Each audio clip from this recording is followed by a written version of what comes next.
Hallelujah. सब बोलेंगे hallelujah. Hallelujah. Hallelujah. बोलो यीशु महाराज की जय। बोलो यीशु महाराज की जय। बोलो यीशु महाराज की जय। मैं प्रभु यीशु के नाम में आप सबका स्वागत करते हूँ। प्रभू यीशुच्या नावाने सर्वांचं स्वागत करते. परमेश्वर अच्छा है प्रियो। प्रियानो देव चांगला आहे. प्रभु ने बड़ी दया करुणा करके आज हमें उपवास प्रार्थना में लाया है। देवाने मोठी दया आणि कृपा करून आज आपल्याला उपवास प्रार्थनेमध्ये घेऊन आला. हम जैसे उपवास प्रार्थना में आए तो हम कुछ विषयों के लिए प्रेयर करेंगे। आपण जसे उपवास प्रार्थनेमध्ये आलो तर आपण काही विषयांसाठी प्रार्थना क्योंकि करू. बाइबल में लिखा गया है कि योएल अध्याय 2 में कि हमें उपवास करना जरूरी है। आणि बायबलमध्ये योएल अध्याय 2 मध्ये दिलेला आहे की आपल्याला उपवास करणं फार गरजेचं आहे. योएल के साथ साथ बहुत सारे ऐसे पुस्तक है जो बाइबल में जिसने हमें बार बार उपवास करने के लिए बारंबार उपवास करने के लिए क्या किया है, प्रेरणा दी है और प्रभु चाहता है कि हम उपवास करें। आणि योएल सोबत असे खूप सारे अध्याय आहेत ज्याच्यामध्ये वारंवार आपल्याला उपवास करण्यासाठी प्रेरणा दिलेली आहे आणि देवाची इच्छा आहे की आपण ते करावे. मसीह लोगों ने उपवास करना जरूरी है। आणि ख्रिस्ती लोकांनी उपवास करणं फार गरजेचं जैसे आहे. योएल अध्याय 2 में उसके 15वें वचन में लिखा है, जसं योएल अध्याय 2 त्याच्या 15व्या वचनामध्ये लिहिलेलं आहे, सियोनात कर्णा वाजवा. हाँ, नरसिंह फूको यानी जाहिर घोषणा करो। यानी पहले काल में इस्राएली लोग क्या करते थे, नरसिंह फूकते थे। आणि पहिल्या काळामध्ये इस्रायल लोक कर्णा वाजवायचे. तो वो नरसिंह सुनकर लोग क्या करते थे, जहाँ जहाँ होते थे वो अपना काम छोड़कर जहाँ नरसिंह फूका जा रहा है, कहाँ फूका जाता था, मंदिर में, तो वहाँ वो लोग क्या करते थे, मिलाप वाले तंबू के पास इकट्ठे हो जाते थे। आणि ज्या ज्या वेळेस कर्णा वाजवायचा त्या त्यावेळेस इस्रायल लोक आपल्या घरचं काम सोडून कुठे कर्णा वाजायचा तर मंदिरामध्ये, तर ते मंदिरामध्ये एकत्रित व्हायचे. तो जैसे नरसिंह का आवाज, क्योंकि वो आवाज बड़ा होता था, बहुत ऊंचे से, जैसे वो जैसे अभी लोग कैसे लाउड स्पीकर लगाते हैं, एक जगह में लगाते बहुत जगह में सुनाई देता है, वैसे ही उस काल में जो नरसिंगा होता था वो कैसे थे, तुरही के समान एक जगह में फूकते थे तो बहुत सारी जगह में वो आवाज हवा से गूंज जाता था। आणि कर्णांचा आवाज खूप मोठा असायचा. ते एका ठिकाणी कर्णा फुंकायचे आणि खूप सर्व ठिकाणी त्याचा हवेच्या द्वारे आवाज पसरायचा. तो आज हमें कैसे, आज हमें कलीसिया में सियोन में बोला है ना, तो सियोन में हमें क्या करने को कहा है, हमें भी क्या करना है, अनाउंसमेंट करना है। अनाउंसमेंट यानी एक दूसरे को बोलना है कि उपवास करे करके। आणि जसं सांगितलं सियोनात कर्णा वाजव म्हणजे काय की आपल्याला पण अनाउन्समेंट करायची आणि एकमेकांना सांगायचं की उपवास करा. हमें एक दूसरे को बताना है कि तुम क्या करो, उपवास करो। आणि आपल्याला एकमेकांना सांगायचं आहे की तुम्ही उपवास करा. क्योंकि वहाँ लिखा है नरसिंह क्यों फूको, उपवासाचा एक पवित्र दिवस नेमा. हाँ, उपवास का दिन ठहराओ। जैसे नरसिंह फूकने के समय पर इस्राएली लोग इकट्ठे होते थे, वैसे मसीह लोग भी जब उन्हें बताया जाएगा कि उपवास रखा है तो उन्होंने भी क्या करना है, इकट्ठे होना है। पवित्र मेळा भरवा, लोकांना जमवा, मंडळी शुद्ध करा, हाँ, वडिलांना जमवा. हाँ, बस क्या लिखा है, सभा को पवित्र करो। क्या लिखा है, सभा को पवित्र करो। तो फिर सभा को पवित्र करने के लिए क्यों कहा है? तर काय सांगितलेलं आहे की पवित्र मेळा भरवा म्हणजे सभेला पवित्र करा. का सभेला का पवित्र करायला सांगितलेलं आहे? क्योंकि हम सब आते हैं, हम हफ्ते भर बहुत कुछ ऐसे काम करते हैं जिसके कारण हमारे से पाप हो जाते हैं। आणि आपण चर्चमध्ये येतो पण घरी गेल्यानंतर आठवडाभर आपण अशी खूप काही कामं करतो ज्याच्याद्वारे आपल्याकडून पाप होतात. साथ में हम कभी कभी शैतान को भी ऐसा अवसर देते हैं कि वो हमारे जीवनों में और कलीसिया में काम करने लगता है। आणि त्यासोबतच आपण शैतानाला पण अशी संधी देतो की तो आपल्या जीवनामध्ये आणि मंडळामध्ये पण काम करू लागतो. अभी आप सोचोगे कलीसिया के भीतर शैतान काम करता है? तुम्ही विचार करा की मंडळाच्या आतमध्ये शैतान काम करतो.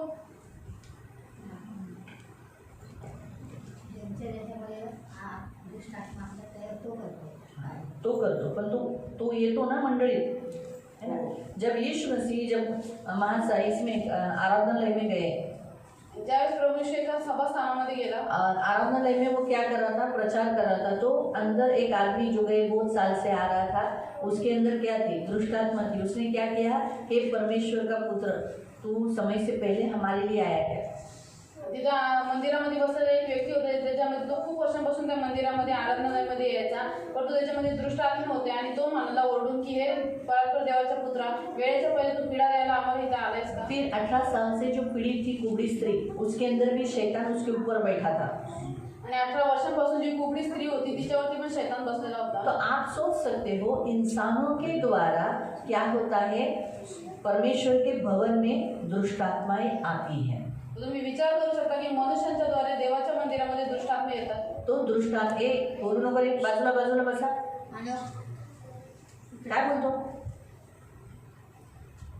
मागे हो मागे. अजून दोघं पण मागे हो, मला दिसत नाही. मागे होते तर त्याने त्याच्या पाठीमागे जा, त्याच्या पाठीमागे जा. मी कोणत्या दुसऱ्या भाषेत बोलली का? मराठीच बोलली ना. अजून मागे जा, अजून मागे जा. किती मोकळीकता आहे. हाँ, तो कहने का उद्देश्य प्रियो, दुष्ट क्या करता है, इंसानों के द्वारा काम करता है.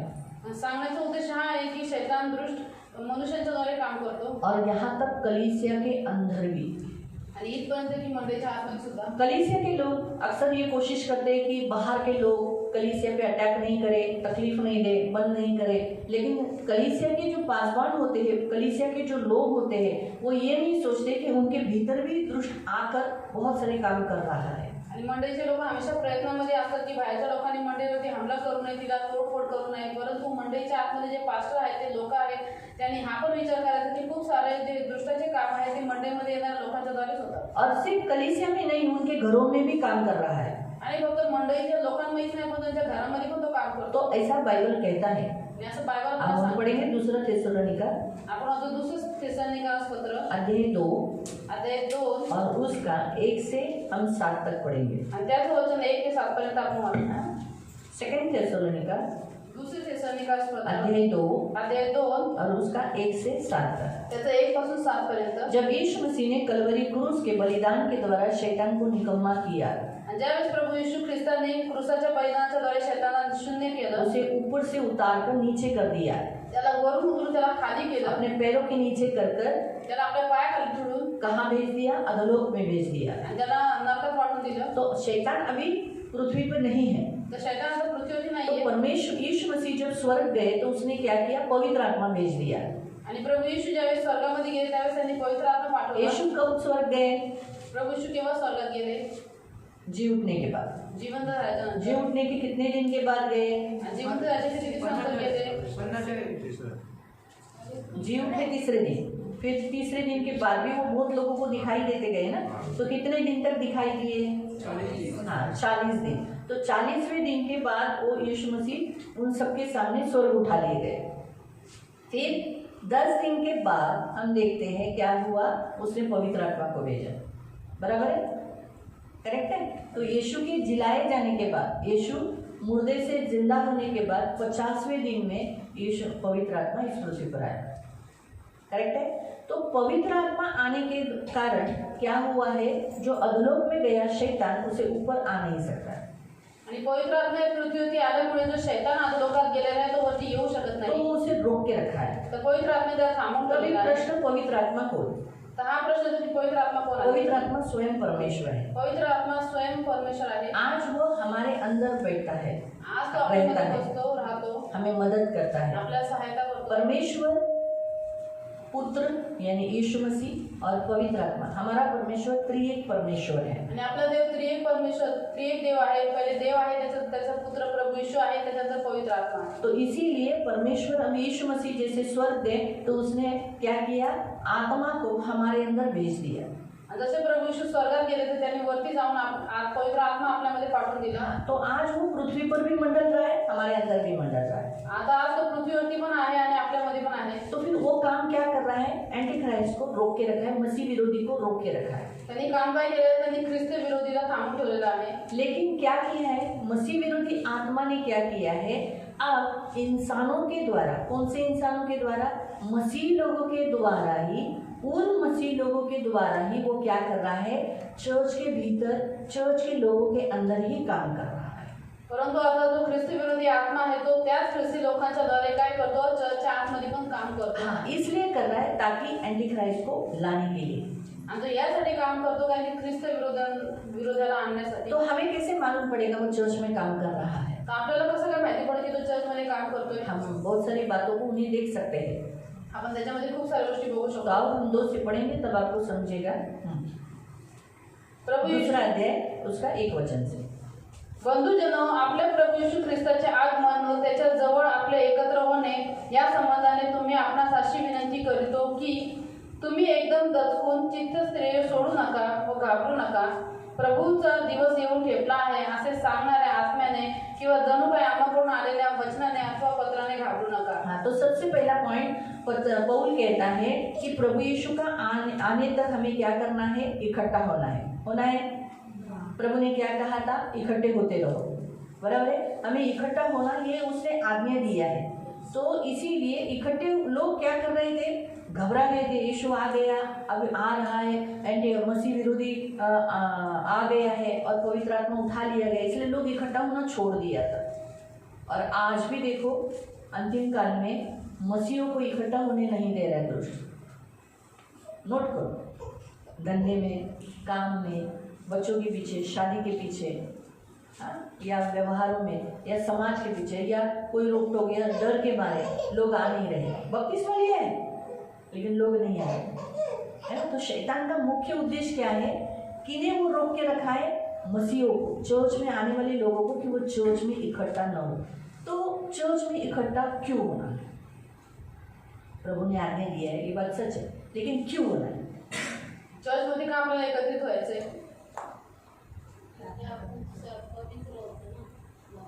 हाँ, चर्च में हम पवित्र होते हैं। वो आज्ञा है, वो तो मैंने पहले बताया कि ये आज्ञा है, हमें तो करना है। लेकिन दूसरा, पवित्र होते, हम संगति करते हैं,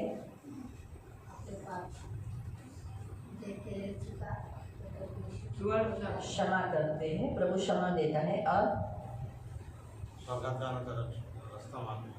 हाँ, एकदम टॉप पे, एकदम करेक्ट पॉइंट बोले हैं एकदम। प्रियो, याद रखो, हमें चर्च में इकट्ठा क्यों होना है मालूम? इसलिए होना है क्योंकि चर्च एक ऐसा मार्ग है जहाँ उसके द्वारा ही हम स्वर्ग जा सकते हैं। आणि आपल्या चर्च मध्ये यासाठी एकत्रित व्हायचं कारण की चर्च हा एकच असा मार्ग आहे ज्याच्याद्वारे आपण स्वर्गात जाऊ। आप बपतिस्मा लो, तुम्ही बपतिस्मा घ्या और चर्च नहीं आते हो, चर्च मध्ये येत तो नाही, आप कहीं पर भी होगे तो भी आप क्या करोगे, उठाए नहीं जाओगे, चर्च स्वर्ग नहीं जाओगे। आणि तुम्ही कुठे जरी असेल तरी तुम्ही उचलले जाणार नाही, स्वर्गात जाणार नाही। लेकिन आप चर्च आते हो, परंतु तुम्ही जर चर्चला येताय और अचानक सोचो संडे के दिन आप शाम के चर्च में आ रहे हो और सुबह ही उठाना हुआ, आणि संडेच्या दिवशी तुम्ही संध्याकाळच्या प्रार्थनेला येता, परंतु उचललं जाणं जे आहे, रॅप्चर जे आहे ते सकाळी झालं। तो सोचो संगीता काम पे गई है, तो अभी तो उसका तो सुबह का ही काम है, कांता का भी सुबह का काम है, नहीं उसको तो संडे छुट्टी देती है, तो संडे का काम है उसका, तो वो जहाँ है वहाँ वो उठाई जाएगी, वहाँ वो स्वर्ग जाएगी, वहाँ से प्रभु उसको पवित्र आत्मा उठाएगा। आणि समजा संगीताबाई कामाला गेल्या आणि त्या संध्याकाळच्या प्रार्थना येतात, तर ज्या ठिकाणी कामावरती आहेत त्या संध्याकाळच्या चर्चला येत असल्यामुळे जिथे आहे तिथून पवित्र आत्मा उचले। और मेन बात, जब हम इकट्ठे होते हैं तभी तो यीशु का शरीर बनता है, तभी तो कलीसिया बनती है। तो अगर आप चर्च आते ही नहीं हो तो आप कलीसिया के अंग नहीं हो, तो अंग नहीं तो जाओगे नहीं, और जो कलीसिया का अंग है वो वहाँ जाएगा। अभी समझा? अभी सोचो, उदाहरण में बताते हैं, अगर ये उंगली मेरी कट गई, आता विचार करा, माझं हे जर बोट कापलं, तो ये उंगली है, ये कट गया और इधर रख दिया, तो अभी मैं जा रही हूँ, उंगली आई? क्यों नहीं आई? आना चाहिए ना, वो मेरी उंगली है ना, बपतिस्मा की हुई है, हाँ, क्या हो गई? वो अलग हो गई है, वो इसके साथ नहीं है। लेकिन अगर सोचो वो उसके साथ हो गई,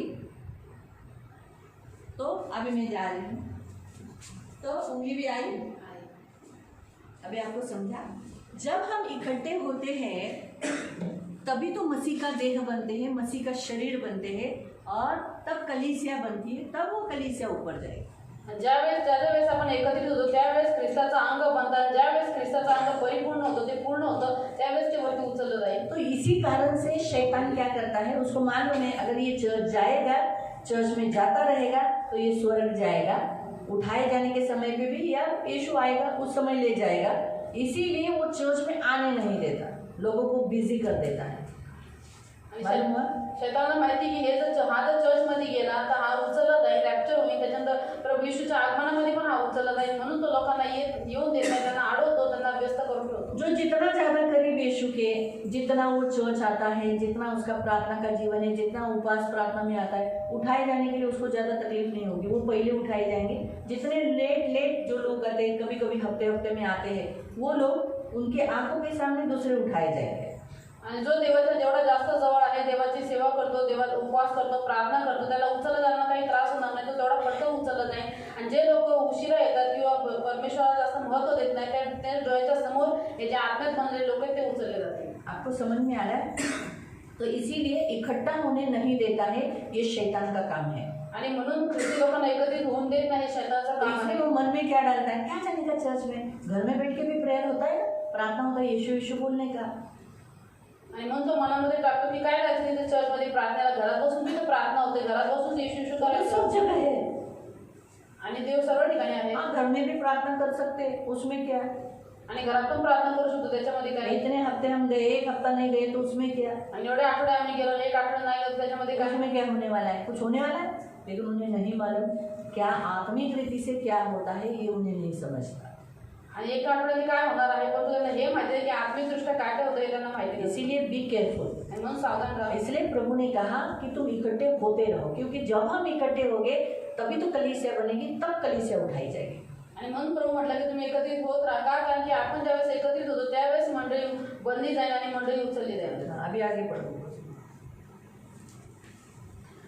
कोणत्याही प्रकारे कोणाकडून फसू नका. हाँ, धोखा मत खाओ। सबसे पहला। दूसरा कि चर्च में आने वाले को लोग धोखा खा रहे हैं। तो पहला, इकट्ठा नहीं हो रहे तो उनको धोखा मिल रहा है। बहुत से लोग अभी चर्च में आने वाले लोगों को भी धोखा मिल रहा है। कौन सा धोखा मिल रहा है? उनको धोखा मिल रहा है, क्या मिल रहा है? अरे हम चर्च में आराम से आ सकते, लेट आ सकते हैं, आ गए ना आधा घंटा पहले भी, वचन मिला ना, काफी हो गया। धोखा खा रहे हैं। धोखा, चर्च में लोगों को धोखा मिल रहा है। अपने आप को खुद सांत्वना देते हैं लोग, अपने आप को सांत्वना दे रहे, ये एहसास नहीं करते कि अरे मैंने कितना गलती किया, अरे मुझे लेट नहीं आना चाहिए चर्च में, मैं हफ्ते का एक ही दिन आता हूँ, वो भी मैं लेट आऊँ, है ना। तो पश्चाताप आने, मतलब वो फीलिंग्स आने नहीं दे रहा है कि मैंने जो किया वो गलती किया। आणि आपण जे करतो ते चूक आहे. आपण चर्चमध्ये उशिरा येतो, ज्या काही वाईट गोष्टी आपण करतो याच्याविषयी त्यांना काही फिलिंग्स नाही, काही भावना नाही, काही पश्चाताप त्यांच्यामध्ये नाही आहे. त्यामुळे केलेल्या पापाची जाणीव नसल्यामुळे ते धोका खातात, फसवण्यात येतात. बहुत सारे आज चर्च में आने वाले लोग धोखा खा रहे हैं, लेट आने वाले लोग। आणि खूप सारे मंडळीमध्ये येणारे लोक आज स्वतः फसतात, स्वतःला फसवतात. उशिरा येणारे लोक धोखा खा रहे हैं। ते स्वतः फसतात. फिर दूसरा, स्तुति आराधना चला गया उनका, दुसरा मुद्दा त्यांची स्तुती आराधना प्रभु को केली, जो भेंट देना है वो नहीं दे पाए, देवाला जी भेट अर्पण करायची ती दिली नाही, प्रार्थना नहीं कर रहे, बहुत सारे धोखा खा रहे हैं। उनको क्या लगता है, एक दिन नहीं प्रार्थना किया, हम हफ्ते में जा रहे हैं ना, संडे को उधर प्रेयर कर लेंगे। आणि खूप सारे लोक घरात प्रार्थना करत नाही, सांगतात काय झालं आम्ही घरी प्रार्थना केली, चर्च में जातो तिथं प्रार्थना करू. अभी दिन भर हम लोग कितना काम करते, थक जाते, हमको प्रार्थना के लिए किधर टाइम है। आता दिवसाभर आम्ही किती काम करतो, आम्ही थकून जातो, आम्हाला कुठे प्रार्थनेला वेळ आहे. एक फैमिली ने मुझसे कहा हम लोग सोते ही 1-2 बजे, आणि एक कुटुंब मला म्हटलं की आम्ही लोक 1-2 वाजता तो झोपतो, फिर हम प्रार्थना कब करेंगे? आम्ही प्रार्थना कधी करणार. मतलब सब काम करने के लिए, प्रार्थना के लिए टाइम नहीं। आणि मी म्हटलं तुम्हाला सगळं काम करायला टाइम आहे, प्रार्थना करायला वेळ नाही तुमच्याकडे. तो लोग ऐसे बहाने देते, मतलब कैसे लोग धोखा खा रहे हैं। लोक अशा प्रकारे बहाणे देतात, ते लोक धोका खातात, दान दशांश नहीं दे रहे, दान दर्शन देत नाही. है ना। उन्हें ऐसा लगता है क्यों देने का, चर्च को क्यों देने का, चर्च के पास सब कुछ है, चर्च के पास सब कुछ होने के बावजूद भी हमें चर्च में देना है। आणि त्यांना असं वाटतं का प्रभूला द्यायचं, चर्च करायचं, सर्व काही आहे, चर्च करे सर्व काही असताना सुद्धा आपल्याला प्रभूला यीशु द्यायचं. जब मंदिर में बैठा था तो बहुत सारे लोग प्रभु को दान दे रहे थे, अर्पण दे रहे थे, बहुत लोगों ने अपनी अमीरता से वो लोग दे रहे थे। यीशु ने उनको कहा बहुत हो गया, मत दो। आणि प्रभूशी ज्यावेळेस मंदिरामध्ये बसले होते त्यावेळेस खूप सारे सन्मान लोक दाना टाकत होते. प्रभू त्यांना म्हटलं की आता खूप झाले, आता देऊ नका, ऐसा कहा असं तो म्हटला. नहीं ना, वो धन देने वालों को देख रहा था। आणि तो धन देणाऱ्यांना पाहत यहाँ होता. तक उसने विधवा के दान को भी देखा। आणि इतपत त्याने विधेचं दान सुद्धा पाहिलं. मतलब परमेश्वर दान देते समय लोगों को देखता है, त्याचा अर्थ देव दान देता वेळेस लोकांना पाहत असतो, उनका दिल कैसा है, त्यांचं हृदय कसं देने आहे, का इच्छा है कि नहीं। त्यांना द्यायची इच्छा आहे इतना का. धोखा वो लोग खाते हैं। आणि एवढे ते स्वतःला फसवतात. बहुत से लोग आधा देते हैं, खूप सारे लोक अर्ध देतात एनवलप में आधा डालते हैं। आणि ते एनवलप मध्ये अर्धाच टाकतात. एक भाई दूसरे भाई को बोलता है आणि एक भाऊ दुसऱ्या भावाला म्हणतो पूरा नहीं डालने का, आणि पूर्ण नाही त्याचं दर्शन. मैं एनवलप इसलिए डालता हूँ लोगों को दिखने के लिए, आणि मी एनवलप मध्ये यासाठी टाकतो की लोकांना दिसावं, लोग देखें कि मैं भी दशांश डालता हूँ। आणि लोकांनी बघू दे की मी पण दशांश टाकतो. लेकिन मैं कितना डालता हूँ, पण तुम्ही किती टाकतो, सिर्फ 100 रुपये। फक्त 100 रुपये. तू भी उतना ही डाल, आणि तू पण तेवढंच टाक, पूरा नहीं डालने का। पूर्ण दशांश नाही टाकायचं. इनके पास बहुत है, आणि या लोकांकडे खूप आहे प्रभु के पास तो बहुत कुछ है, आणि प्रभूकडे तर खूप काय सारी आहे. सृष्टि उसके पास है, सर्व सृष्टी सारा त्याच्याकडे आहे. वैभव उसके पास है, सर्व धन वैभव त्याच्याकडे सब आहे. उसके पास है। सर्व आहे लेकिन त्याच्याकडे. फिर भी उसने कहा सारे दशांश और दान उपज जो भूमि की उपज मेरे भवन में भंडार में डालो। आणि तरी सुद्धा तो म्हटला की तुमचं दान आणि दशांश माझ्या मंदिरात टाका आणि तुमच्या जे उत्पन्नाचं प्रथम फळ आहे ते पण माझ्या भंडारात टाका. है ना। हालांकि उसके पास बहुत है, लेकिन फिर भी वो कहता है, क्यों हमारे लिए कहता है। आणि तो का बोलतो कारण की आपल्यासाठी बोलतो. तो आपको समझ में आ रहा है, लोग धोखा खा रहे, उन्हें क्या लग रहा है हम दान देना है, दशम देना है लोगों को दिखाने के लिए। आणि लोक स्वतःला फसवतात. का फसतात ते कारण की त्यांना वाटतं आम्हाला दान दशांश यासाठी द्यायचं की लोकांनी पाहावं म्हणून. है ना। लोग जो दशम फंड भर रहे हैं, क्यों फंड भरती हो, मत भरो, इस रीति से एक दूसरे को कहते हैं। तो धोखा खाने वाली, धोखा देने वाली स्पिरिट किसके द्वारा मंडल रही है चर्च में, कौन बता रहा है। अभी तुझे जो बताया फंड नहीं भर, कौन बताया। आता हिला जे सांगितलं कोण भरू नका तर कोणी सांगितलं. अभी तक कौन है, आता दिदी कोण आहे. एक मसीही हो ना। आणि ख्रिस्ती व्यक्ती आहे. दशांश मत डालना, आधा डालना, ये कौन बता रहा है, एक मसीह। मसीह के अंदर से दृष्टात्माएं बहका रही है, धोखा दे रही है एक व्यक्ति, क्योंकि ये बाहर वाले का सुनेगी, तेरे पड़ोस में जो वो रहती है आएगा आएगा ती सायकल दीदी आल्या वाटतं, बोले ते तू ऐकशील तिचं, ए एवढं टाकायचं ना मग असं ऐकशील। पर मेरा मसीह लोगों का एक मसीह दूसरे मसीहों का सुनता है। आणि अविश्वासी लोकांचा आपण ऐकत नाही, पण तो एका ख्रिस्तीचा दुसरा ख्रिस्ती नक्की ऐकतो, है ना। जबकि सुधार करने का चाहिए हमें, तो हम सुधार नहीं, अभी जैसे इसने मुझे सुधारना चाहिए आणि हिने मला सुधारवलं पाहिजे, लेकिन ये क्या करता है, मसीह का सुनता है, परंतु ही सुधार व्यक्ती नहीं लाता है। ही व्यक्ती काय करते, जो समोरचा ख्रिस्ती व्यक्ती चुकीचं सांगतो तेच करते आणि त्या व्यक्तीला पण सुधारवत नाही. हाँ, और सुधार इसलिए नहीं लाता है, सुधार यासाठी नाही आणत. क्यों नहीं लाते बताओ। आप एक दूसरे मसीह जो रॉन्ग कर रहे हैं, आप उन्हें सुधारते क्यों नहीं, जबकि आपको क्या क्यों रखा है चर्च में, सुधारने के लिए ना। आणि तुम्हाला पण काय ठेवलं चर्चमध्ये, त्यांना सुधारवण्यासाठी जे बिघडलेले वाईट करतात, तो आप उन्हें क्यों नहीं सुधारते। आणि तुम्ही त्यांना काय नाही सुधारवत. अच्छा ठीक है, मैं आपको दिखाती हूँ। पूरा दशांश नहीं देने का, फंड नहीं भरने का, क्या जरूरत है, ये जरूरत है। आप मसीह हो कैसा बोलते, आपको शोभा देता है कि परमेश्वर की आज्ञा है कि तुम दशांश दो, फंड ये भी परमेश्वर की आज्ञा है. जो कोई आज्ञा का उल्लंघन करेगा उसका दंड उसको मिलेगा. मैं तुम्हारे अच्छे के लिए बोल रही हूँ ना, इसमें अच्छा ही नहीं है. आप आज्ञा उल्लंघन करके आपको दंड मिलेगा, साथ साथ मुझे भी मिलेगा. आप तो जाओगे नरक में, मुझे क्यों लेके जा रहे हो. दही भलाई का कोई जमाना ही नहीं है। अच्छा करने के लिए गई, इसका पैसा बचाने के लिए गई, तो देखो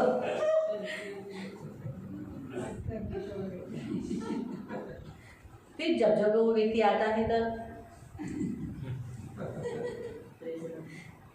दीदी प्रेस लॉर्ड, प्रेज लॉर्ड। कसे आहेत तुम्ही, बरे आहेत का. है ना? लोग फूकते हैं, गुस्सा करते हैं, इसीलिए आप लोगों को सुधारने को, फिर आप क्या सोचते हो, रिश्ता टूट जाएगा। सही विचार करता तो नातं तुटल, लोक फुकतात, बोलणं बंद करतात, इसीलिए आप सुधारने के लिए नहीं जाते। आणि म्हणून तुम्ही असं मग गप्प बसा, त्या व्यक्तीला काय सुधारत लेकिन नाही. मैं आपको बताती हूँ, पण तुम्ही तुम्हाला सांगते. हाँ फर्क क्या होता है, मैं आपको बताती हूँ। उसके सुधारने से भले उस समय मुझे बुरा लगा, आणि काय होतं की तिच्या त्या फटकारने, तिच्या बोलण्याने त्यावेळेस भलेही मला वाईट वाटलं, मुझे हर्ट हुआ, मला दुखलं, मैं थोड़े दिन नाराज रही, आणि थोडा दिवस मी रागून राहिले. लेकिन बोया हुआ उसका जो वचन जो कान से मेरे अंदर गया, वो एक दिन फल लाएगा। तिचं जे पेरलेलं वचन कानातून माझ्या आतमध्ये गेलं, ते एक दिवस नक्की फळ आणेल. वचन कभी फेल नहीं होता। आणि वचन कधी अयशस्वी होत नाही. इसने क्या कहा, फिर से वही शब्द रिपीट कर जो तुमने मुझसे कहा। दान दशांश देना, फंड भरना, ये परमेश्वर की आज्ञा है. जो कोई आज्ञा का उल्लंघन करेगा वो अधोलोक में चला जाएगा. और अगर आप खुद तो जा रहे हो नरक में आज्ञा उल्लंघन करके, मुझे क्यों लेके जा रहे हो. तो उसने जो बोए हुए जो वचन थे, वो क्या करेंगे, धीरे धीरे मुझ में बीज लाएंगे, फल लाएगा, वो थोड़ा थोड़ा थोड़ा धीरे धीरे पोम लाएगा, सोचने के लिए मजबूर करेगा। वो वचन उसे सोने नहीं देगा, हर्ट करेगा, उसे टॉर्चर। हम क्या सोचते हैं, वो हर्ट हो गया, वो बुरा मान, वो फूक गया, मुझसे बात नहीं कर रहा है, लेकिन आ गया। अभी मैं आपको एक छोटा सा उदाहरण मेरा बताती हूँ। मैं तो कितने लोगों को उनके मुंह पर बोलती हूँ, तुम्हारी ये गलती है, तुम्हारी ये गलती है। वो थोड़े दिन तक नाराज रहते हैं, लेकिन बाद में वापस क्या करते हैं, आते हैं ना, दीदी ऐसा हो गया, ऐसा हो गया, ऐसा हो गया। क्यों? अगर वो नाराज होते हैं, मैं बोलना छोड़ दूंगी, वो लोग जो गलत काम कर रहे हैं वो बोलना मैं छोड़ दूंगी, तो वो सुधरेंगे कैसे? इसलिए मुझे उनके मुंह पे बोलना पड़ता है। जब मैं उनके मुंह पे बोलती हूँ तब क्या होता है, थोड़े से नाराज़ हो जाते हैं, लेकिन थोड़े दिनों के बाद उन्हें मालूम पड़ता है कि नहीं, जब से दीदी ने बोला तब से मेरे जीवन में कुछ कुछ फर्क आ रहे हैं और धीरे धीरे उनमें चेंजेस आते हैं।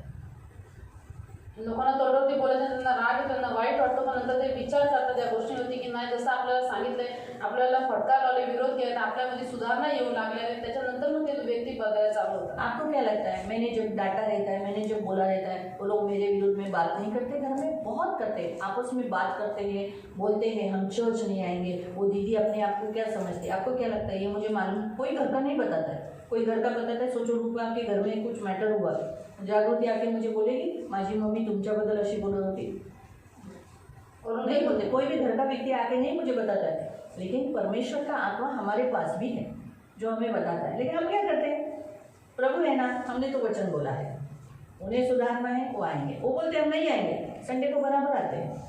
आता लोक म्हणतात की आम्ही येणार नाही, म्हणून परंतु रविवारी ते बरोबर येतात. अगर संडे नहीं आए तो हाउस जाते हैं ना, नहीं देखना है उनको, दीदी को मत देखने दो, वो धीरे धीरे आगे उनको आएंगे। ऐसे कुछ परिस्थिति आ जाती है कि उनको चर्च आना ही पड़ता है। आणि ते हावचात जातात, जर त्यांना नाही दिदीचा चेहरा बघायचा तर नाही बघू दे. त्यांच्या जीवनात अशा परिस्थिती येतात की त्यांना कसंही करून चर्चला यावंच लागतं. सुधारने वाला सुधारेगा नहीं तो बिगड़ ही जाएंगे, उनको ज्ञान ही नहीं है तो वो करेंगे कैसे? जर सुधारणारा व्यक्ती त्यांना सुधारणारच नाही तर लोक बिघडून जातील, त्यांना ज्ञानच नाही, ते काय आपको समझ में आया? तो चर्च में इस रीति से एक मसीह लोगों के द्वारा आपको धोखा मिल रहा है, आणि चर्चमध्ये अशा एका ख्रिस्तीच्या द्वारे दुसऱ्या ख्रिस्तीला धोका भेटत आहे. इस रीति से मसीह लोगों से ही एक मसीह लोग एक दूसरे को धोखा दे रहा है। लेकिन कौन? दुष्ट आत्माएं आणि ख्रिस्ती विरोधी आत्मा, ख्रिस्ती लोकांच्या द्वारेच ख्रिस्ती लोकांना फसवणूक भेटते, पण तो हे कोण करतं? ख्रिस्त विरोधी दुष्ट आत्मा. हाँ, पहला यूहन्ना की पत्री में लिखा है मसीह विरोधी आत्मा मंडल रही है, आणि पहिल्या यूहन्नाच्या पत्रामध्ये लिहिलेलं आहे की ख्रिस्त विरोधी आत्मा वावरत आहे, है ना? तो अगर यूहन्ना के काल में यूहन्ना ने बताया तो अभी कितनी मंडल की होगी? आणि यूहन्नाचा काळ एवढा जुना आहे, त्या काळामध्ये तर यूहन्नाने सांगितलं, आताच्या काळात किती असेल? ठीक है, आगे बढ़ो. कारण त्या दिवसाच्या अगोदर विश्वासाचा त्याग होऊन तो अनितिमान पुरुष प्रकट होईल, तो नाशाचा पुत्र, विरोधी व ज्याला देव किंवा भजनीय म्हणून म्हणतात, त्या सर्वांपेक्षा स्वतःला उंच करणारा, म्हणजे मी देव आहे असे स्वतःचे प्रदर्शन करीत देवाच्या मंदिरात बसणारा आहे. मी तुमच्याबरोबर असताना हे तुम्हाला सांगत असे, याची तुम्हाला आठवण नाही काय? तो यहाँ एंटीक्राइस्ट के मसीह विरोधी जो आने वाला है पाप पुरुष, उसके विषय पर बताया गया है कि वो आएगा, विरोध करेगा। किसको विरोध करेगा? तो मैं आपको बताती हूँ, क्या आज चर्च में विरोध नहीं हो रहा है? काय चर्चमध्ये विरोध नाही होते? चर्च के अंदर से ऐसा कैसे दीदी बोलती, ऐसा कैसे ये वचन आया, ऐसे कैसे फॉर्म भरने के लिए निकला, ऐसे कैसे नहीं विरोध हो रहा है? पीछे बोल रहे हैं ना, जबरदस्ती, ये तो जबरदस्ती हुआ फॉर्म भरने का, काय को जबरदस्ती की है, ऐसे कैसे? हमारे लोग भी देखने के लिए हमें हमारे समाज में शादी विधि करना है कि नहीं, ऐसे कैसे दीदी बोलती है अन्य जातियों में शादी मत करो? आपको क्या लगता है, ये सुनने के बाद लोग विरोध घर में जाके नहीं करते होंगे? मन में बैठे बैठे वहाँ बैठकर भी कितने विरोध करते होंगे? लोक घरी जाऊन पण विरोध करतात, तिथं बसल्या बसल्या मनामध्ये पण विरोध करतात. तो विरोध तो कहाँ हो रहा है? विरोध बाहर तो हो ही रहा है, लेकिन कलीसिया के अंदर भी विरोध हो रहा है. बाहेर तर विरोध आहेच आपल्याला, पण तो मंडळीच्या आतमध्ये पण विरोध आहे. फिर यहाँ लिखा है कि वो क्या करेगा? पूज्य, खुद को ईश्वर के तुल्य बनाएगा. आज चर्च में आने वाले लोग मूर्ति पूजा नहीं कर रहे, आणि तो स्वतःला देवा समान करा. आज मंडळीमध्ये येणारे लोक मूर्ति पूजा नाही करत. परमेश्वर के सिवाय बाहर अन्य जैसे पैसों को ही प्रथम स्थान दिया है, पैसा पैसा पैसा पैसा. आज धंधे को कितने लोग बाप रे पागल हो गए धंधे के पीछे कि चर्च में भी नहीं आते, हाउस चर्च में भी नहीं जाते. आणि पैशाला प्रथम स्थान, पैशांच्या मागे पडतात. आज लोक धंद्याच्या मागे एवढे वेडे झाले की ते चर्चला तर येत नाही, हाउस चर्चला पण जात नाही. तो परमेश्वर के मंदिर में वो नहीं बैठे, ईश्वर का स्थान नहीं लिया पैसों ने, तर देवाच्या मंदिरातून नाही बसला, देवाचं स्थान नाही घेतलं पैशांनी. विश्वासियों के अंदर मैं बात कर रही हूँ, आणि हे विश्वासी लोकांच्या मधल्या गोष्टीची बजाई होते. आज वचन पर प्रचार करने वाला रॉन्ग प्रचार नहीं कर रहा है. आज कितने मसीह विरोधी लोग जो प्रभु के दासों के द्वारा गलत प्रचार कर रहे हैं. आणि जे प्रचार करण्याचे चुकीचा प्रचार नाही का करतात. आज कितीतरी ख्रिस्त विरोधी लोक आहेत जे देवाच्या दासाच्या विरुद्ध प्रचार करतात. वेदी के ऊपर खड़े होकर आज कलीसिया में एक कलीसिया में गलत शिक्षण दिया जा रहा है. वेदीवरती उभं राहून आज एक मंडळीमध्ये चुकीचं शिक्षण दिलं जात आहे. कितने मसीह लोग भटकाने में आ रहे हैं। आणि किती ख्रिस्ती लोक भटकत आहे कुछ नहीं बोलते हैं, ले लो खाओ प्रसाद, प्रार्थना करके तुम ले लो प्रसाद, शुद्ध हो गए, प्रार्थना से शुद्ध हो गए, ऐसा करके गलत सिखा रहे हैं। आणि ते काय नाही, प्रसाद खा, प्रार्थना करून प्रार्थनेच्या द्वारे सर्व काही शुद्ध होतं. लेकिन किसी इंसान को मत दुखाना, पण तू कुठल्या मनुष्याला दुखू नका. परमेश्वर तो बहुत अच्छा है, देव तो खूप चांगला आहे, क्षमा करेगा, क्षमा करायचं ऐसा शिक्षण देते हैं। आणि असं शिक्षण देतात. दारू पीने वाले को बोलता है बिंदास पियो, कुछ नहीं, यीशु ने भी वाइन किया ना, दारू पिणाऱ्यांना म्हणतात काय तुम्ही प्या, येशूने पण द्राक्षरसाचं वाईन बनवली, फिर कुछ नहीं, वाइन पिया करो। आणि वाईन दारू पिझ्झा मैं भी पीता हूँ। मी खूप पितो. एक पुणे का पास्टर बोला, पुणे के पास्टर, कोणाच्या एक पास्टरने सांगितलं, मैं एक आदमी को डांट रही थी, तो वो उसको अच्छा नहीं लगा, इसलिए वो पुणे के चर्च में जाता है, तो वहाँ वो गया, उस पास्टर को उसने बोला कि देखो ना, वो दीदी ने मेरे को डांटा, ऐसा वैसा किया, ये मेरी बीवी बार बार उसको बताती है कि मैं दारू पीता हूँ, ऐसा मैं बियर बार में जाता हूँ, ऐसा वैसा। तो वो बोला कोई बात नहीं, यीशु ने भी तो वाइन किया ना, सिस्टर आप ऐसा नहीं करने का। वो सिस्टर को इतनी बुद्धि नहीं है, इसलिए उसने आपको डांटा, कुछ नहीं, पियो ब्रदर आप। प्रभु का दास, देखो प्रभु के दास सिखाते हैं दशंश मत डालो। जो बार बार दशंश के ऊपर आपको सिखाते हैं ना, वो अच्छे नहीं है, बाइबल में किधर भी नहीं दिए दशंश के बारे में, जबकि उन्होंने जो मत उत्पत्ति से दशंश पढ़ा ही नहीं, रेवलेशन में भी नहीं पढ़ा। मतलब ये लोग इतना, मतलब मसीहों को इतना रॉन्ग टीचिंग कर रहे हैं, तो वो कहाँ खड़ा हुआ, यहाँ तक आ गए। तो आज मसीह विरोधी आत्मा कहाँ तक आ गई कलीसिया के अंदर, वेदी तक आ गई। आज ख्रिस्त विरोधी आपले कुठपर्यंत आले, मंडळीमध्ये वेदीपर्यंत आले. लेकिन आज चर्च के लोग कुछ दिखता नहीं, पण आज मंडळीच्या लोकांना काही दिसत नाही. क्यों दिखता नहीं? का काय दिसत नाही? लोग प्रेयर नहीं करते, कारण ते लोक प्रार्थना नाही करत, लोग प्रेयर नहीं करते, फास्टिंग नहीं करते, ते लोक उपवास नाही करत, प्रार्थना नाही करत, उन्हें ये दिखाई नहीं देता, त्यांना हे दिसत नाही, उन्हें सिर्फ इतना ही दिखता है, त्यांना तेवढं दिसतं, अरे दशंश नहीं डालने का, उसको यही दिखाई दिया ये चर्च की दीदी है, ये अच्छा ही सिखा रही है। त्याला हे दिसलं होतं की याच्या दीदी आहेत आणि मला चांगलं शिकवतात, पर इसमें क्या है ये ढूंढा नहीं। पण तो बायबलमध्ये काय दिलेलं आहे त्याच्याबद्दल त्यांनी काही शोध इसको केला. आखा बाइबल मालूम है ना, हिला तर पुन्हा बायबल माहिती आहे ना, तो फिर इसने क्या करना चाहिए था, मग हिने काय करायला पाहिजे उसी होतं, समय रोकना चाहिए था, त्याच वेळेस थांबायला पाहिजे होतं, टोकना चाहिए था, थांबायला पाहिजे होतं. बराबर है। तो आज प्रभु का वचन ये कहता है कि आज हम कलीसिया के लोगों को शैतान ठंडा करके, लेटा के, प्रार्थना न करने वाले जीवन को कर कर वो कलीसिया में आपस में गड़बड़ी डाल रहा है। एक मन नहीं, एक चित्त नहीं, आपस में झूले मिले जुले नहीं, ये है उसका काम। आणि आज शैतान मंडळीच्या लोकांना प्रार्थना करून देते, त्यांना थंड असंच बसून ठेवले, त्यांचे आत्मिक डोळे उघडलेले नाहीये, म्हणून तो का कारण त्याचं काम करायचंय, मंडळीमध्ये गडबडी टाकतो, एकमेकांशी युनिटी होऊन देत नाही, अशा प्रकारे तो काम करतो. पहले काल का कलीसिया में एक चित्त एक मन था, आणि पहिल्या काळाची कृती मंडळी होती ती एक चित्ताची आणि एक मनाची होती. यही एक मन एक चित्त नहीं होना, आणि हेच एक मन एक चित्त होऊ नये. अगर एक मन एक चित्त नहीं रहेगा ना, तो यहाँ मिराकल्स नहीं आएगा, आणि जर एक मन एक चित्त असेल तर इथे चमत्कार होणार प्रभु की नाही, उपस्थिति नहीं आएगी। प्रभूची उपस्थिती येणार और नाही. इसीलिए वो शैतान क्या करता है, उन मनुष्य के द्वारा जो निर्बल, अभी आप बोलते हो, आपको सबसे पहला प्रश्न, यहाँ आने वाले उन मसीहों के द्वारा एंटी क्राइस्ट यानी मसीह विरोधी आत्मा काम करती, तो वो फिर वो लोग तो मसीह है, फिर उनके द्वारा वो कैसे काम कर सकती है, ऐसा प्रश्न आ सकता है। आता प्रश्न असा आहे, तो इथे येणारे जे ख्रिस्ती लोक आहेत त्यांच्याद्वारे ख्रिस्त विरोधी आत्मे काम करतात आणि हे तर मनुष्य ख्रिस्ती आहेत, यांच्याद्वारे काम करतात. क्यों ऐसा?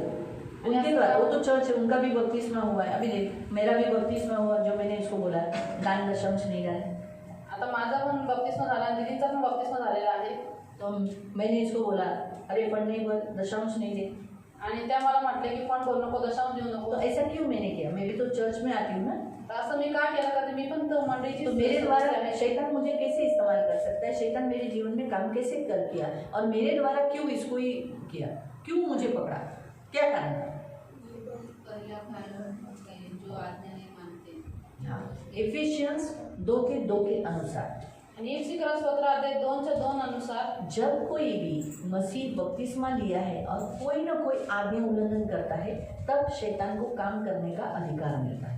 आणि जो कोणी ख्रिस्ती आणि बप्तिस्मा घेतलेला आहे परंतु जो ज्यावेळेस आज्ञा उल्लंघन जीवन जगतो त्यावेळेस शैतानाला काम करायचा मौका मिळतो. जब कभी भी आप कोई आज्ञा उल्लंघन करते हो आणि ज्यावेळेस तुम्ही कुठलेही आज्ञा उल्लंघन करता तो कौन सी कितनी आज्ञा है, कौन सी आज्ञा है? तर आज्ञा कोणत्या कोणत्या आहेत, किती आज्ञा आहेत? हाँ 10 आज्ञा. पहली, हाँ, परमेश्वर को छोड़ किसी और को जब आप प्यार करने लगते हो बढ़कर, जैसे अभी हमने थोड़े समय पहले बताया, तब आज्ञा उल्लंघन हुआ. दूसरा मूर्ति पूजा. जब भी कोई मूर्ति पूजा, अभी मूर्ति पूजा किसके समान पाप है? तर मूर्ती पूजा कशाचं समान पाप आहे? हाँ? लालच और जिद्दी हट्टी बलवा करना, ये मूर्ति पूजा के समान जिद्दी पाप है. हट्टीपण आणि बंड करणं, विद्रोह करणं. हाँ, भले हम आज ऐसी मूर्ति पूजा नहीं कर रहे, म्हणजे आपण अशी टिमटिम मूर्ती पूजा नाही करत. हाँ, बहुत से लोग करते हैं, लेकिन शायद मैं नहीं करती. आणि खूप सारे लोक करतात पण तुम्ही नाही करत. लेकिन मैं हट्टी हूँ, पण तुम्ही हट्टी जिद्दी आहे, हूँ, जिद्दी आहे, या फिर मैं बलवा करती हूँ, किंवा मी बंड करते, विरोध या करते, लालच करती हूँ, किंवा लोभ करते, तो फिर मैं मूर्ति पूजा करती हूँ. तर मग मी मूर्ती तीसरा. पूजा करते. जब हम प्रभु का नाम व्यर्थ लेते हैं, जहाँ को अभी कहीं महिमा नहीं मिलती, हम बेफिजूल में लेते हैं, तब ये आज्ञा उल्लंघन होता है. चौथा, जब हम शब्बात दिन तोड़ते हैं, कोई भी एक शब्बात भी तोड़ा तो दुष्ट को अधिकार मिलता है. शैतान ताक में ही रहता है, कब ये चुकती है, कब आज्ञा उल्लंघन करती है, तो मैं इसको पकड़ू. शैतान आपल्याला ताकदच बसलेला असतो की कधी आपण आज्ञा उल्लंघन करतो, जी करतो. बहुत बार हम माता पिता का अनादर करते हैं, खूप रिस्पेक्ट वेळा में आपण बात आपल्या नहीं आई करते, वडिलांचा अपमान करतो आणि आदर देत नाही, उल्टा बोलते हैं. त्यांना उलट बोलतो. तो माँ बाप सिर्फ माँ बाप ही अपने माँ बाप नहीं होते, हमसे जो बड़े उम्र में बड़े हैं उनसे भी हमें रिस्पेक्ट में बात करना है. फक्त आपलेच आई वडीलचा आदर करणं नाहीये, परंतु जे आपल्यापेक्षा वयामध्ये मोठे आहेत त्यांचाच बाइबल त्यांचा हमें आदर बताता है करणं. कि हमें सबको एक दूसरे से रिस्पेक्ट देना है, बायबलच्या संदर्भात आपल्याला एकमेकांना आदर द्यायचा आहे. तब वो काम करता है. फिर उसके बाद मर्डर. जब हम किसी की भी निंदा करते हैं, ये अच्छी नहीं है, इसने ऐसा किया, इसने ऐसा किया, हम पीठ पीछे जब बोलते हैं तब मर्डर होता है. आणि ज्यावेळेस आपण कोणाची निंदा करतो पाठीमागून, ज्यावेळेस आपण बोलतो हा चांगला आहे, ती चांगली नाही, तर त्यावेळेस त्या व्यक्तीचा खून होतो. तब उसको शैतान को काम मिलता है. फिर आगे व्यभिचार न करना. तो व्यभिचार का मतलब जब हम किसी भी पराये गंदी नजर से भी देखें, तभी हम वीडियो तो कितने सारे देखते हैं. आणि आपण परकीय स्त्रीला किंवा पुरुषाला वाईट नजर बघतो, अभी तर आपण तो भले वाईट हम नजरेने शायद बघतो. एक दूसरे को गंदा नजर से नहीं देखते, लेकिन वीडियो तो देखते हैं ना, हीरो हीरोइन का किसिंग शॉट देखते हैं, पिक्चर देखते हैं, गंदे गंदे अश्लील वीडियो देखते हैं, तो हो गया ना, व्यभिचारी हो गया. आणि भले आपण एकमेकांना वाईट नजरेने नाही बघत, पण हिरो हिरोईनला बघतो, ते जे काही वाईट गोष्टी करतात ते सगळ्या बघतो, तर हे सगळं व्यभिचारच झालं. है ना. आगे चोरी नहीं करना. अभी हम चोरी करते टाइम, मैंने आपको तो इसको बताने की जरूरत नहीं. जब हम इसका कुछ भी चोरी करेंगे तो आज्ञा उल्लंघन हो गया. लास्ट, झूठी गवाही नहीं देना. तो हम झूठी गवाही, दूसरे के बारे में झूठ बोले. मैंने इसको कल देखा था दारू के अड्डे पे. आणि दुसऱ्यांच्या विषयाच्या खोट्या खोट्या साक्षी येतात, त्या व्यक्तीने काय केलं नसेल त्याच्यावर ते सगळं टाकून देतात. मैंने ही देखा था कल ये मेरे बैग से पैसा निकाल रही थी. आणि मी डोळ्यांनी बघितली, ही काय माझ्या बॅगेतून पैसे काढून देखा है क्या?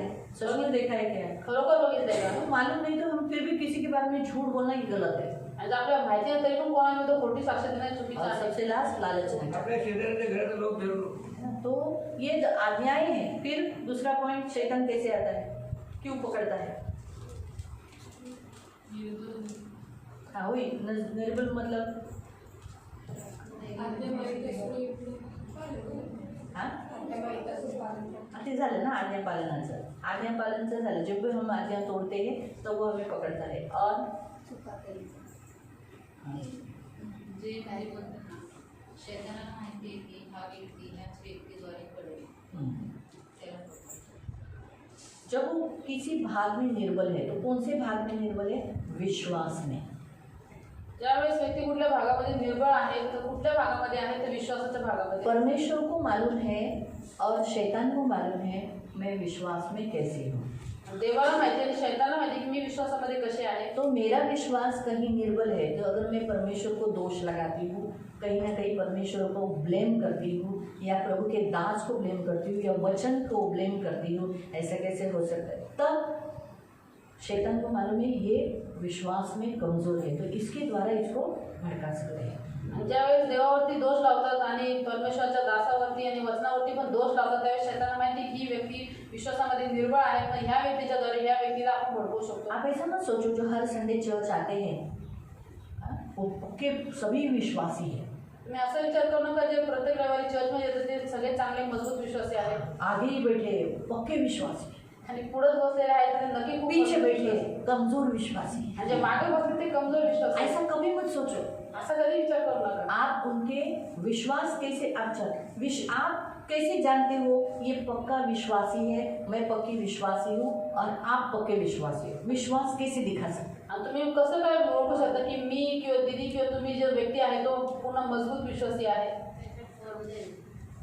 बोलने से, हाँ, कार्यों से। बाइबल में क्या लिखा है? याकूब की पत्री में लिखा है विश्वास कार्य बिना भरा हुआ है। तो कार्य जो आपको दिखाई देते हैं उन कार्यों से आपको मालूम पड़ेगा कि ये स्ट्रांग है, इसका विश्वास या नहीं है, आणि कार्यांच्या द्वारे माहिती पडतं की तो विश्वासी मजबूत आहे किंवा नाही आहे. है ना? तभी आप कैसे उनके कार्यों को देखोगे। तर त्यांचे कार्य तुम्ही कसे बघा. उनके जैसे पहला पॉइंट उसने बताया बोलना, पहिला मुद्दा सांगितला की तसं बोलणं. है ना? बोलने से मालूम पड़ता है। हमारा ये बोलना ही एक ऐसा है जो सामने वाले को मालूम पड़ता है कि कैसी व्यक्ति है। अगर मैं ऐसा बोल एक आएगा जाना तिकड़े जाना, तो किस कैसे आपने क्या समझा मैं कौन हूँ? घमंडी है। हाँ, कौन हूँ? घमंडी है, बेशिस्त है, इसको तमीज़ नहीं है, मालूम पड़ा? और अगर बोलने से, है ना, सच्ची है या झूठी है ये भी मालूम पड़ता है ना? तो बोलना से इंसान परखता है कि ये विश्वास। तो अभी जब लोग आपसे बात करते हैं यीशु के बारे में, चर्च के बारे में या किसी के बारे में, तब आपको समझ में आता है कि इसका विश्वास कमज़ोर है। ये प्रभु को प्यार करता है लेकिन प्रभु से भी बढ़कर अपने काम को प्यार करता है। ज्यावेळेस लोक तुमच्याशी बोलतात प्रभू बद्दल, चर्च बद्दल, त्यावेळेस तुम्हाला कळते की या व्यक्तीचा विश्वास निर्बळ आहे. हा प्रभूला तो प्रेम करतो परंतु प्रभूपेक्षा जास्त स्वतःच्या कामाला प्रेम करतो. आप उनके कामों से उनको पहचान सकते हो, उनके बोली से, उनके व्यवहार से आप समझ सकते हो। आणि त्याच्या कार्याच्या द्वारे, त्यांच्या बोलण्याच्या, त्यांच्या व्यवहाराच्या द्वारे तुम्ही त्यांना ओळखू शकता. क्यों नहीं तू आज लेट आ गई? हा थोड़ा घर में काम था ना इसलिए. तो अभी ये मैंने इसको पूछा लेकिन इसके मन में अगर ऐसा आया इसको क्या पढ़ा है, जब देखो तब मुझे पूछती रहती है, अपना अपना देखने का ना, काय को मुझे पूछती है लेट है, मैंने क्यों पूछा उसको? आम्ही काय विचारलं तिला?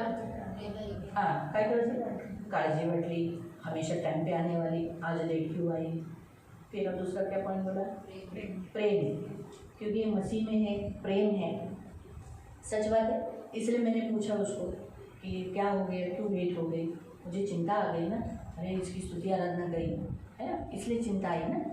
लेकिन इसलिए मन में क्या लाया तो हिने मनामध्ये काय आणलं कि अरे ये कौन होती है मुझे पूछने वाले, आणि हे कोण आहेत मला विचारताय बार बार मुझे पूछती है। आणि वारंवार मलाच क्या विचारताय. इंसान लेट नहीं हो सकता कभी? तब अगर ऐसी सोच अगर इस व्यक्ति के अंदर आती है, इसका मतलब ये अभी भी चर्च से और चर्च के लोगों से जुड़ी नहीं है। आणि जर अशा प्रकारचे विचार जर व्यक्तीच्या मनामध्ये येतात तर तो व्यक्ती आता सुद्धा चर्चशी किंवा चर्चच्या लोकांशी जोडलेला नाहीये. इसीलिए शैतान उन लोगों को पकड़ता है। आणि म्हणून शैतान त्या लोकांना पकडतो. आपको समझ में है? शैतान को मालूम है कि इसके मन में क्या चालू है, इसका मन इनसे जुड़ा नहीं है। शैतानाला माहिती की यांच्या मनामध्ये काय चालू आहे, यांचं मन जे आहे ते अजून ये यहाँ है इथं आहे मन इधर नहीं है, पण तो मन इथं नाहीये. तो उन लोगों को पकड़ता है। तर त्या लोकांना तो पकडतो. हाँ, और आगे बढ़े। मी तुमच्याबरोबर असताना हे तुम्हाला सांगत असे याची तुम्हाला आठवण नाही काय? त्याने नेमलेल्या समयीच प्रकट व्हावे, अन्य समयी होऊ नये म्हणून जे आता प्रतिबंध करीत आहे ते तुम्हाला ठाऊक आहे. कारण अनीतीचे रहस्य आताच आपले कार्य चालवित आहे. हाँ, क्या लिखा है? अधर्म का भेद अब भी कार्य करता जाता है, यानी अभी भी मसीह विरोधी स्पिरिट क्या कर रहा है, अभी तक आया नहीं है एंटी क्राइस्ट, लेकिन उसके आने के लिए अभी से क्या चालू है? काम चालू है। आपको समझ में आ रहा है? तो इसीलिए मसीहों का और चर्च का ड्यूटी है प्रेयर करें। आणि मग ख्रिस्ती लोकांचं आणि चर्चचं कर्तव्य आहे की आपण प्रार्थना करावी. अपने घरों में प्रेयर करें। आपल्या घरामध्ये प्रार्थना जब हम करावी. इकट्ठा होते तब हम प्रेयर करें। आणि ज्यावेळेस आपण एकत्रित होतो त्यावेळेस प्रार्थना जब करावी. आपको मालूम पड़ता है कि चर्च में कुछ लोग ऐसे हैं जो अभी आपको तो अभी मैं तो नाम नहीं ले सकती, लेकिन आपको भी तो मालूम होगा ना ये व्यक्ति कैसा रहता है, ये व्यक्ति कैसा रहता है, कौन शैतान के दावपेच के तले, आप उनके लिए प्रेयर करें, आप उनके लिए मध्यस्थी करें, वो छुड़ाए जाए और मसीह से जुड़ जाए. मतलब अभी तक वो मसीह से जुड़े. जो व्यक्ति मन में ऐसा सोच लाता है इसको किसने कहा मुझे पूछने के लिए, आप एक दूसरे को पूछते हो कैसे हो, ये ठीक है, ये तो अविश्वासी भी पूछते हैं. लेकिन हम जब किसी को भी पूछते हैं ऐसा क्या हुआ, क्यों लेट हुआ, क्या कारण था, आज तुम थोड़े से चेहरा उतरा हुआ है तुम्हारा, क्या हो गया, तो मैं क्या जलन कर रही हूँ. ये चेहरा हमारा बताता है ना.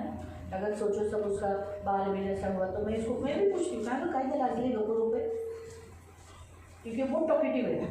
तो चुप बैठी तो मेरे को अच्छा नहीं लगता है, अरे क्या हो गया इसका बोलना क्यों हो गया बंद, तो मैं पूछती हूँ तो ये क्या सोचेगी, ऐसी करेगी नहीं, वो बताती है मुझे ऐसे ऐसा हुआ ऐसा ऐसा हुआ. तो आपको समझ में आया, शैतान को मालूम रहता है हम कनेक्टेड है कि नहीं, प्रभु से जुड़े हैं कि नहीं, तो शैतान उनके द्वारा कलीसिया में काम करता है. इसलिए हमें क्या करना चाहिए, ऐसे लोगों से सावधान रहकर उनके लिए प्रेयर करना चाहिए. आणि म्हणून शैतानाला माहिती आहे की आपलं नातं देवाशी जुडलेलं आहे की नाही जुडलेलं ते, आपलं जीवन कसं आहे. म्हणून आपण काय केलं पाहिजे, आता अशा लोकांची नावं आम्ही सगळ्यांच्यासोबत घेऊ शकत नाही, म्हणून आपण सावधान राहायचं अशा लोकांपासून आणि ते बदलावे, त्यांनी आत्म्यामध्ये बनावं म्हणून त्यांच्यासाठी प्रार्थना करावी. इसलिए प्रियो प्रेयर करो. आणि म्हणून प्रियांना प्रार्थना करा. जब भी आप फास्टिंग करते हो तो आप प्रेयर करो. ज्या वेळेस तुम्ही उपवास करता त्या वेळेस तुम्ही प्रार्थना करा. आप शुक्रवार को फास्टिंग करते हो क्योंकि सारे संसार में सारे मसीह लोग शुक्रवार को फास्टिंग करते हैं. आणि तुम्ही शुक्रवारी उपवास करता का करतो आपण, काय की पूर्ण जगामध्ये सर्व ख्रिस्ती लोक उपवास करतात. क्योंकि यीशु की आज्ञा है हमें शुक्रवार को उपवास करना ही है. लेकिन अपने खुद के लिए भी आप कभी दूसरे दिन में कोई उपवास करो, मंडे को करो, ट्यूसडे को करो, वेडनेसडे को करो, थर्सडे को करो, सैटरडे को करो. संडे तो हमारा शब्द रहता है, वो तो हमारा कर्तव्य है, हम करना ही है. आणि मग तुम्ही स्वतःसाठी पण कुठल्या दुसऱ्या ऑन डे मध्ये उपवास करा, जसं सोमवार, मंगळवार किंवा गुरुवार अशा ठिकाणी अशा वेळेस दिवशी तुम्ही उपवास करा खुद के लिए, स्वतःसाठी, ताकि बदले काय की आपण स्वतः बदलावं और हम पर कोई शैतानी हमला ना हो. आणि आपल्याला कुठलाही शैतानी अटॅक हमें प्रभु इस्तेमाल करता है. याद रखो, शैतान उन्हीं लोगों को इस्तेमाल करना चाहता है जिसे प्रभु इस्तेमाल करता है. मैं आपको फिर से दोहराती हूँ, ध्यान से सुनना. प्रभु ने अपने शिष्य होने के लिए किसको चुना? देवाने आपले शिष्य होण्यास, प्रभूने आपले शिष्य होण्यासाठी कोणाला निवडलं? 12 शिष्य. पेत्र. पेत्रस,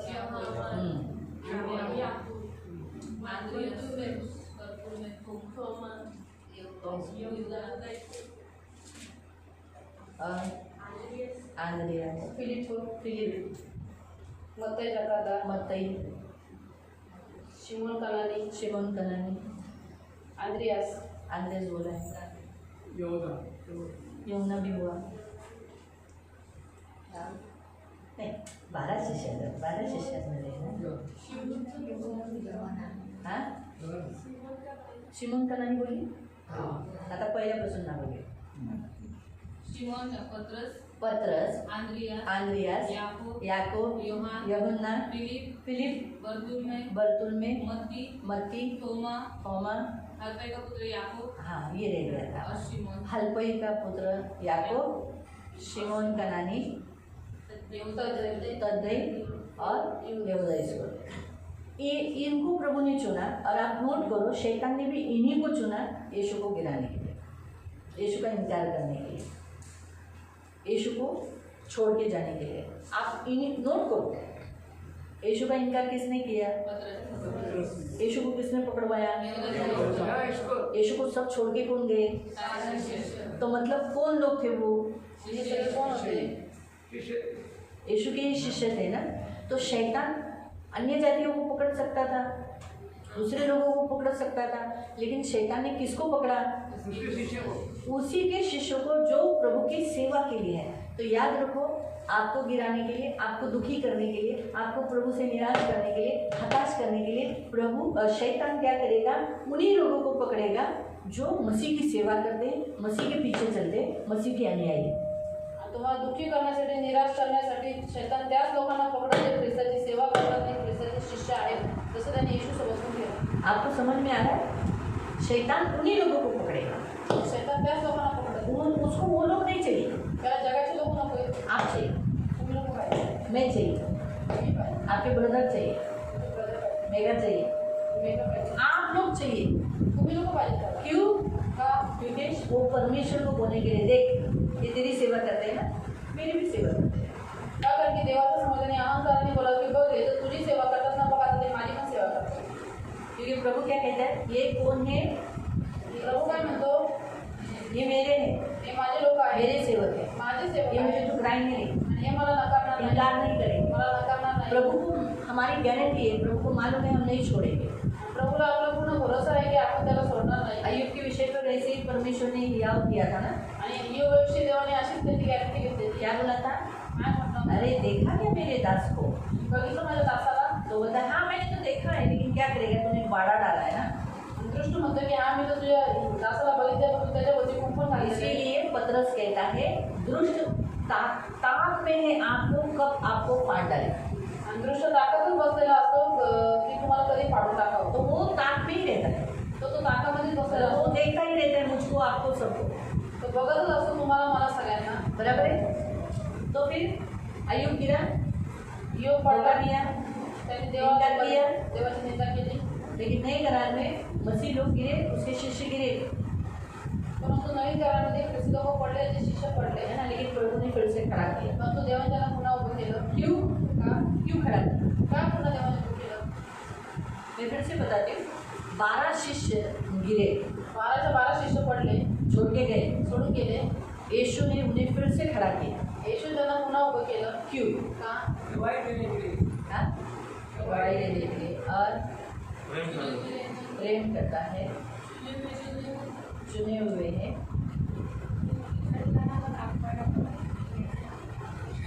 शैतानाला दाखवायला हे, और उनके द्वारा सुसमाचार पहले करते। हाँ?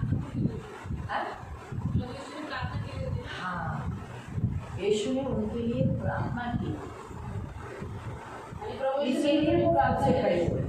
म्हणून ते पुन्हा स्थापित झाले. तो आज प्रभु भी हमसे यही कहता है, हम भी अगर प्रेयर करेंगे उन लोगों के लिए जिनके बारे में हमें मालूम है, तो क्या होगा, प्रभु उन्हें खड़ा करेगा। जो गिर गए हैं उन्हें फिर से खड़ा करेगा, और उनके अंदर से वो आत्माएं निकाली जाएगी और वो प्रभु की सेवा करेंगे।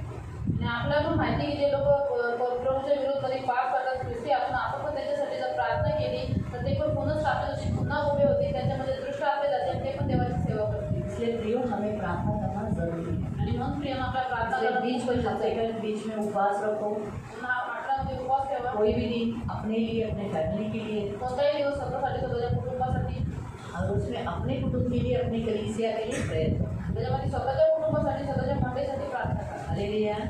तो अब हम प्रेयर करेंगे। ते आपण प्रार्थना करू. हमारी भी कलीसिया में है सबसे मेन प्रॉब्लम, आपस में एक नहीं है। आणि आपल्या पण मंडळीमध्ये मुख्य समस्या आहे, आपापसामध्ये एकता नाही आहे हाँ, आपस में जुड़े नहीं हैं। आणि आपापसात जुळलेला नाही आहे. ये कौन होती है? आणि ही कोण आहे? मुझे बोलने वाली, मला बोलणारी. हे तू तेरा देखने का, हे तर तुझं बघायचं, मैं मेरा देख मी माझं बघीन. है। फिर भूतकाल निकालने वाली स्पिरिट है, त्याच्यानंतर भूतकाळ काढणारा आत्मा आहे. तिथं असं आहे, असं आहे, असं आहे, असं आहे, असं आहे। हा उसका ये था. फिर अगर भूतकाल निकाला तो ये सेवा करेगी। भूतकाळ काढायला ही सेवा करत का? फिर उत्साहित नहीं करते, एक दूसरे को उत्साहित करते, वेरी गुड, तो बहुत अच्छा काम करते। आणि एकमेकांना आल्यावर उत्साहित करत नाही. करते। फिर ऐसी बहुत सारी बातें हैं जो हमारे कलीसिया में शैतान की मसीह विरोधी का काम, ऐसे ही लिखा ना 60 वचन में, अधर्म का भेद अभी कार्य करता जा रहा है। आणि अनितीचे रहस्य आता त्याचे कार्य चालूच आहे. चालूच आहे। अभी तक एंटी क्राइस्ट आया नहीं, लेकिन उसके काम चालू है। आणि आता पण ते ख्रिस्ती विरोधी आला नाही, पण त्याचे कामं चालू आहे. इसलिए प्रभु चाहता है हम प्रेयर करें। मग प्रभूची इच्छा आहे की आपण प्रार्थना तो मैं करू. एक विषय दूंगी, आप अपनी जगह पे प्रेयर करना, मैं मेरी जगह पे प्रेयर करूँ। तर मी एक विषय तुम्हाला देईन, तुम्ही तुमच्या जागेवरती प्रार्थना करा, मी माझ्या जागेवरती करा. आप खड़े हो जाएंगे, आणि आपण उभे राहू खड़े होकर हम प्रार्थना करेंगे आणि उभे राहून आपण प्रार्थना करू. और